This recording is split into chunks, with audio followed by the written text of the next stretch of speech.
In the rules of international law, a military response must be proportionate to the threat that is faced. And the threat that we face from a genocidal organization called Hamas that pulled off the second most spectacular and bloody terrorist attack in world history is severe. It is a reality that we cannot live with, and it is a reality that we are going to repel. As President Biden said, if such an attack happened on the United States, he would expect its response to be swift, overwhelming, and decisive, and that's exactly what we're going to do.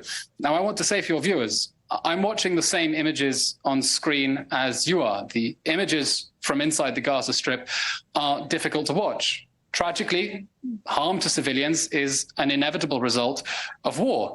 But this is a war that Israel didn't want. It's a war we didn't choose. It's a war that we've been forced into and that we have no choice but to win. And in that context, Israel is doing what it can in order to get civilians out of harm's way. Israel wants to target Hamas. It wants to target its military infrastructure. We don't want to hurt civilians.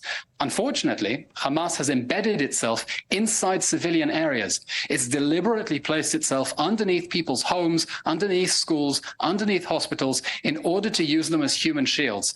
And Israel is now urging the people of northern Gaza to vacate towards the south of Gaza temporarily for their own safety, so that Israel can target the terrorist infrastructure that Hamas has built underneath their homes. Israel is doing everything it can in order to minimize civilian casualties. We don't want to see people being hurt, and we expect the international community to support us in that call and in that obligation, in fact, to evacuate civilians from areas where the fighting is going to be particularly intense, fighting that Israel now has no choice but to conduct in order to destroy the terrorist machine that inflicted these ISIS-style atrocities that we saw on October 7th.